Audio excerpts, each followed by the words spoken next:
നിങ്ങളാണല്ലേ പേര് കേട്ട തമ്പാൻ? ഇല്ല ഇല്ല ഇല്ല ഇല്ല ഇല്ല. എനിക്ക് വേണ്ടത് കമ്മാരനെയല്ല, കുറുപ്പിനെയല്ല, നിന്റെ മകനെയുമല്ല. എനിക്ക് വേണ്ടത് അവനെയാണ്.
അണ്ണനാണല്ലോ മുങ്ങിയത്. ബക്കറ്റ്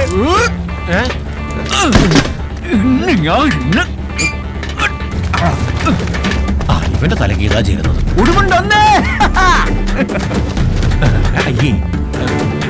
എന്റെ ബക്കറ്റിങ് മിസ്സായതണ്ണ. ചിറ്റയുടെ മോനെ. ഓ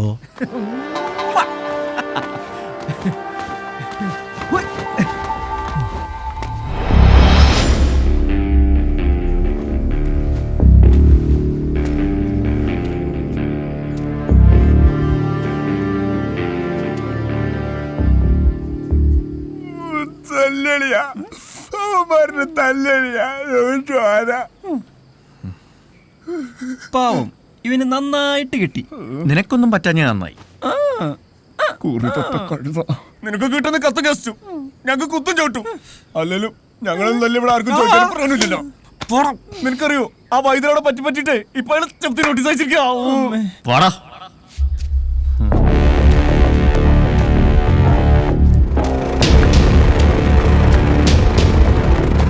വള്ളിയും തെറ്റി പുള്ളിയും തെറ്റി.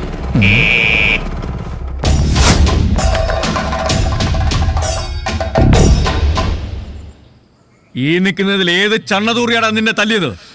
ഈ നിൽക്കണ എല്ലാ ചണ്ണതൂറുകളും എന്നെ തല്ലിയല്ലേ കാണിച്ചേട്ടാ.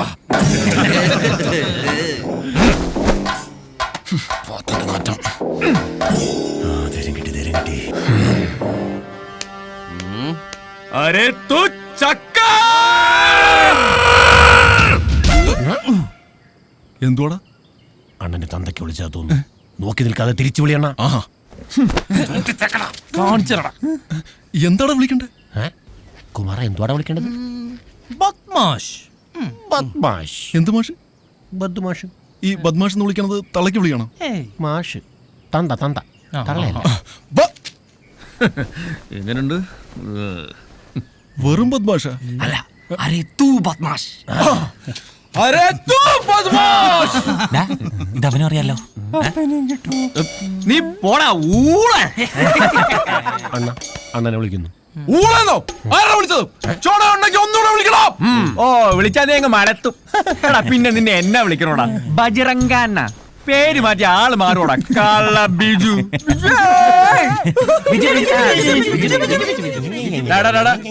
എന്റെ പേര് ബജ്രംഗൻ. ഡാ വിനയ, വടക്കും ഭാഗത്ത് പെമ്പിള്ളാരെ വളയ്ക്കാൻ കത്തും കാസറ്റും കിടിപിടിയായിട്ടുള്ള നിന്റെയൊക്കെ അഭ്യാസം ഉണ്ടല്ലോ, അത് ഇങ്ങോട്ട് ഉണ്ടാക്കണ്ട. നീയൊക്കെ ഇനി എന്ത് കസർത്ത് കാണിച്ചാലും ഇനിയും കൊടുക്കും. കത്തും കൊടുക്കും, ഈ കാസറ്റും കൊടുക്കും. ചോടയുണ്ടെങ്കിൽ നീ ഒന്ന് തടഞ്ഞു നോക്കും. പിന്നെ ഇതൊക്കെ ഒരു കലയല്ലേ ശ്രീ ബിജു. വേണമെങ്കിൽ പഠിപ്പിച്ചു തരാം. എന്തെങ്കിലും സംശയം ഉണ്ടെങ്കിൽ വിളിച്ചാൽ മതി. My phone number is 225555. അത് കലക്കി. 22 അണ്ണ 2255. നമ്പർ നോട്ട് ചെയ്ത് അവരെ പോയി പിടിക്കണോ? ഒന്നും നോക്കണ്ട, വിട്ടോടാ.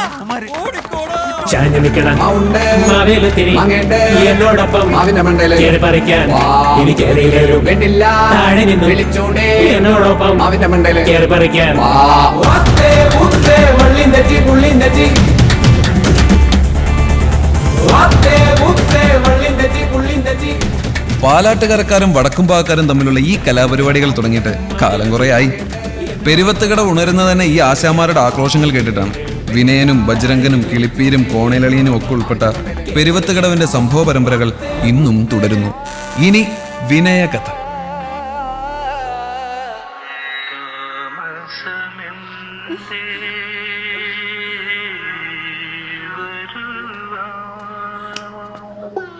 എന്റെ തേവരെ, പ്രേം നസീറിനെ പോലെ സുന്ദരനായ ഒരു ആൺകുഞ്ഞായിരിക്കണേ.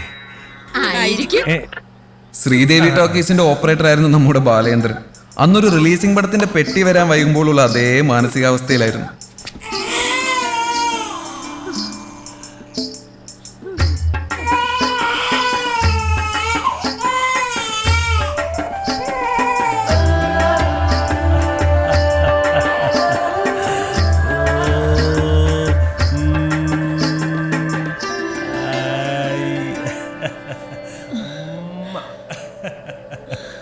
അച്ഛന്റെ പ്രേം നസീറേ. നസീറോ? പുഷ്പാഞ്ജലിക്ക് തന്നെയാണോ? അതെ, പ്രേം നസീർ ചോദ്യ നക്ഷത്രം. സിനിമ തലയ്ക്ക് പിടിച്ച ഓരോരോ നട്ടഭ്രാന്തുകളെ. ഇനി നിങ്ങളുടെ പേര് മാറുവാ മാധവിയെ. ഇങ്ങോട്ട് വാ. നാണം കെട്ട് തൊലി എരിയുവാ. എവിടെ ചെന്നാലും ഇത് തന്നെ. പഠിക്കലെ ഗോവിന്ദാരുടെ കൊച്ചുമോന്റെ പേരെ പ്രേം നസീർ എന്ന്. അവന്റെ ഒരു ഇലി കണ്ടില്ലേ? ദേ, ഇന്ന് മുതല് നിനക്ക് ഈ പേരും വേണ്ട, അച്ഛന്റെ സിനിമയും വേണ്ട. പറഞ്ഞത് മനസ്സിലായോ? ഇന്ന് മുതലേ നീ വിനയനാ, വിനയചന്ദ്രൻ. അച്ഛന്റെ കൂടെ സിനിമയും കറക്കി നടന്നാലുണ്ടല്ലോ, മര്യാദക്ക് പഠിച്ചു വല്ല ജോലിയും നേടിക്കണം. ഇങ്ങോട്ട് വന്നേ.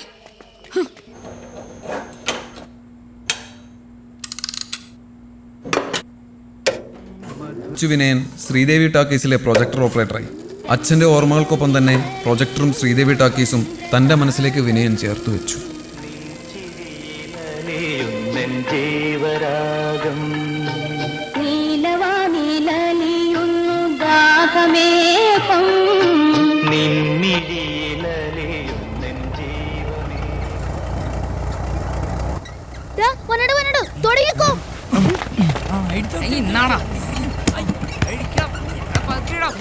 ഞാൻ ഇന്ന് ശരിയാക്കണം. അയ്യോ അയ്യോ അയ്യോ ആടാ ഇവന്മാരെന്തായി കാണിക്കുന്നേ?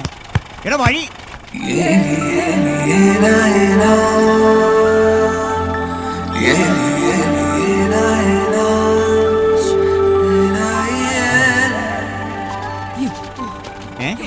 എടാ ഇത് ഭഗവാന്റെ കാറാ.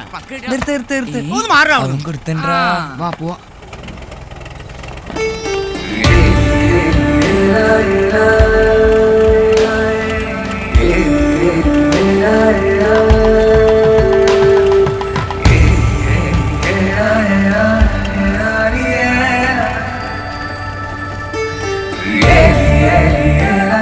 അന്ന് പെരുവത്തുകടവിൽ സംഭവിച്ചത് രണ്ട് കാര്യങ്ങളാണ്. ഒന്ന്, വിനയൻ ശ്രീദേവി പ്രണയബന്ധത്തിന് തുടക്കം കുറിച്ചു. രണ്ട്, പാലാട്ടുകരക്കാരും വടക്കുംപാക്കാരും ബദ്ധശത്രുക്കളുമായി. ഇനി അതിനുള്ള കാരണം അറിയണമെങ്കിൽ ഭഗവാനെ അറിയണം. ഇനി ഭഗവാൻ ചരിതം.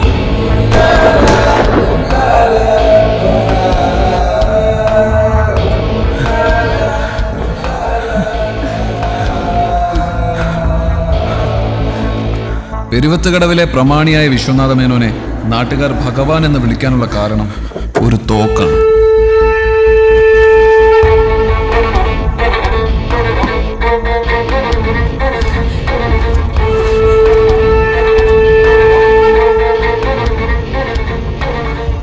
ഇത് ജർമ്മൻ മെയ്ഡ് റിവോൾവർ. 1936 ഭഗവാന്റെ കുടുംബക്കാർക്ക് 2 ജർമ്മൻ സായിപ്പന്മാർ സമ്മാനിച്ചതാണത്ര.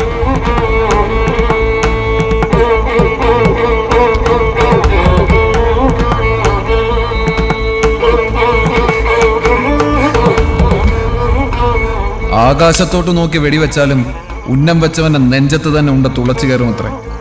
അതാണ് ചരിത്രം.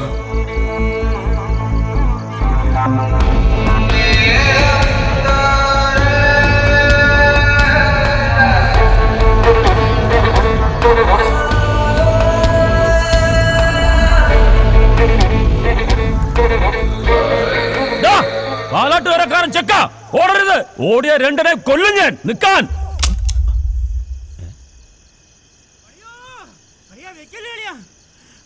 വെടിവെക്കല്ലേണിയാ എന്തോ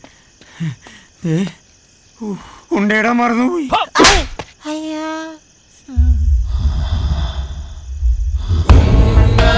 പോയല്ലേ. അന്ന് അർദ്ധരാത്രി ഭഗവാന്റെ മൂത്ത മകൾ ഒളിച്ചോടി പോയത് മുതൽ പാലാട്ടുകരക്കാരും വടക്കുംപാക്കാരും ബദ്ധശത്രുതയിലായി. എന്തിന് സന്ധ്യ കഴിഞ്ഞ് കാരണമില്ലാതെ ഇരുകരകളിലേക്കുമുള്ള പ്രവേശനം പോലും ഭഗവാൻ റദ്ദാക്കി. പക്ഷേ പാലാട്ടുകരയിലെ കോഴികൾ അപ്പോഴും കൂഹിക്കൊണ്ടേയിരുന്നു.